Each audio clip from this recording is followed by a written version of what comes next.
L'analyse spectrale fait référence à la notion de spectroscopie. De manière générale, cela correspond à l'étude expérimentale du spectre d'un phénomène physique. La spectroscopie est en effet une étude quantitative des interactions entre un rayonnement et la matière. On y trouve entre autres la spectroscopie UV visible, qui permet d'accéder à la nature des liaisons présentes au sein de la matière étudiée, ou encore à la concentration d'espèces absorbantes dans le domaine étudié. On y trouve aussi la spectroscopie infrarouge, qui permet l'identification de composés en mettant en évidence les groupes caractéristiques présents. On trouve également la spectroscopie RMN, qui nous renseigne quant à la structure chimique de l'échantillon étudié. Avec les progrès techniques, la spectroscopie est une méthode qui est de plus en plus fréquente. Pourquoi ? Parce qu'elle est non destructive, parce que c'est une méthode rapide et efficace, qui utilise très peu de produits et qui permet d'obtenir un grand nombre d'informations sur l'échantillon analysé. Étudions un peu plus dans les détails la spectroscopie visible. Nous avons vu en classe de première qu'une solution colorée était capable d'absorber certaines radiations. Donc on va prendre le cas d'une solution de permanganate de potassium de couleur magenta et on va mettre en évidence, en balayant le spectre du visible, la radiation qui est la plus absorbée. On constate que ça correspond à une radiation qui est dans le vert.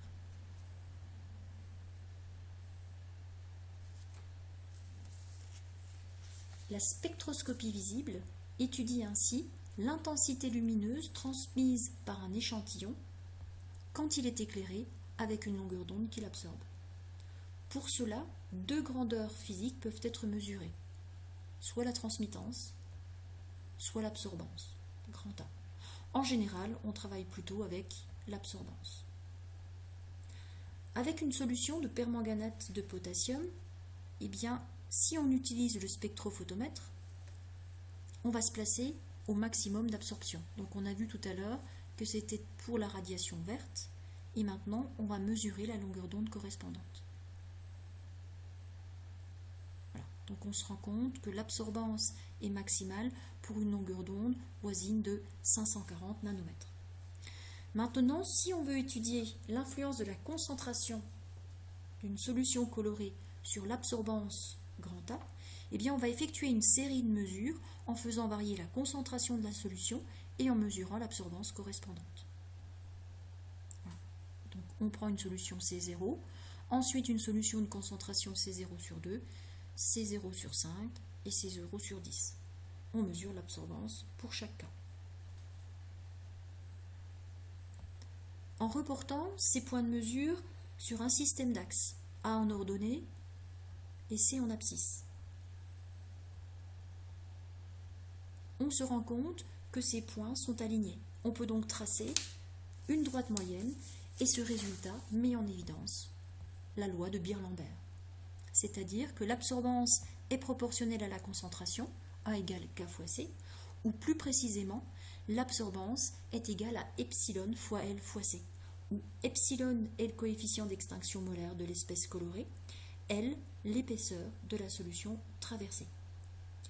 Grâce à cette loi, il va être possible de déterminer la concentration d'une solution inconnue colorée avec la même espèce chimique. Il suffira de mesurer l'absorbance de notre échantillon, notre solution inconnue, et ensuite, grâce à la droite d'étalonnage, on en déduira la valeur de la concentration correspondante. Maintenant, intéressons-nous aux fonctions organiques, qui seront mises en évidence par la spectroscopie infrarouge, procédé qu'on étudiera dans la partie suivante. La première famille correspond à la famille des alcanes. Ce sont des hydrocarbures, c'est-à-dire des espèces chimiques constituées uniquement d'atomes de carbone et d'hydrogène. Tous les carbones sont reliés par des liaisons covalentes simples. Et tous les alcanes ont pour formule brute CnH2n plus 2. Petit rappel sur la nomenclature des alcanes. Donc déjà, les alcanes à chaîne linéaire. Le premier de la liste, un carbone, c'est le méthane. 2 carbone éthane, 3 propane, 4-butane. Donc tous les alcanes se terminent par ane. Avec 5 carbones pentane, 6 hexane, 7 heptane et ainsi de suite. Donc on utilise en préfixe le numéro correspondant au nombre d'atomes de carbone et on utilise ensuite la terminaison ane. Mais tous les alcanes ne sont pas linéaires. Il existe des alcanes à chaîne ramifiée. En ce qui concerne la nomenclature, donc on repère la chaîne principale qui contient le maximum de carbone, ici 3, donc ça sera en propane. La ramification avec un seul carbone, qu'on appellera méthyle, sur le carbone 2, 2-méthylpropane. Voilà le nom. Deuxième exemple, une chaîne principale avec 4 carbones, donc butane, une ramification méthyle sur le carbone 2. Pour la numérotation, on choisit pour que le plus petit numéro soit destiné. Donc ça sera du 2-méthylbutane. Autre exemple, une chaîne principale avec 5 carbones. Ici, on a maintenant 2 ramifications, une avec un carbone, donc méthyle sur le carbone 2, une autre ramification avec 2 carbones qu'on appellera éthyle sur le carbone 3.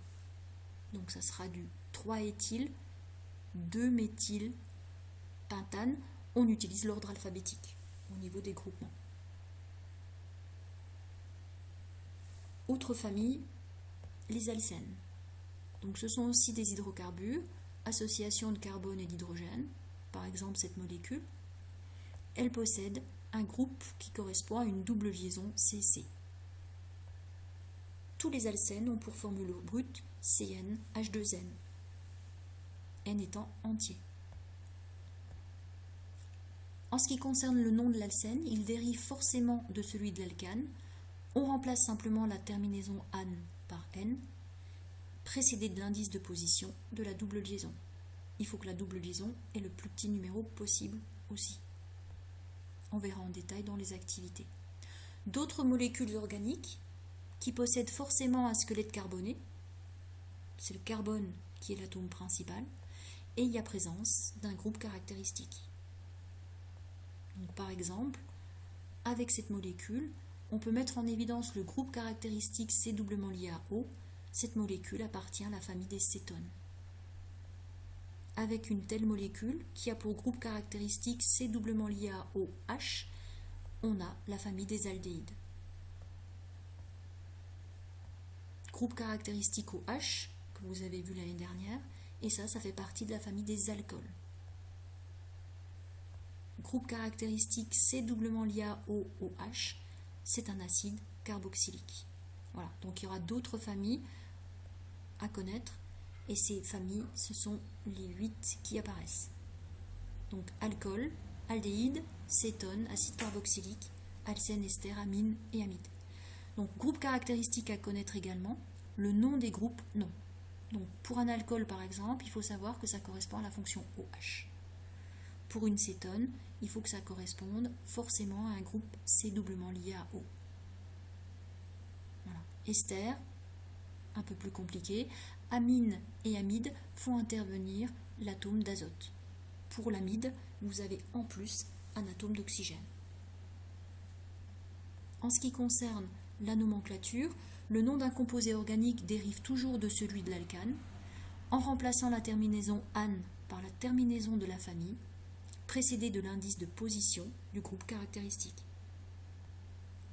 Exemple.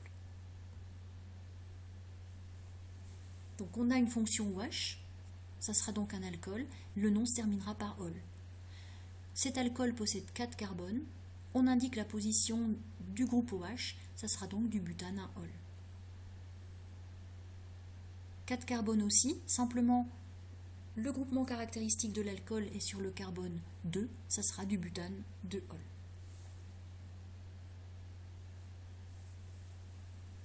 Groupement caractéristique C doublement lié à OH, c'est un aldéhyde, il se terminera par al. Dans ce cas-là, le groupe caractéristique a forcément le carbone numéro 1. On a une chaîne principale à 4, butanal, avec la ramification sur le carbone 2, d'où 2-méthylbutanal. Dans le cas d'une cétone, on prend une numérotation pour que le groupe caractéristique est le plus petit numéro possible, 4 carbones, une cétone se termine par on, ce sera du butane, 2 on. Voilà, on verra d'autres exemples par la suite. Autre cas, cette fois-ci avec un acide carboxylique, donc le groupe caractéristique COH. Il a forcément le carbone 1, donc chaîne principale avec 4 carbones, une ramification sur le carbone 2, ça sera l'acide 2-méthylbutanoïque.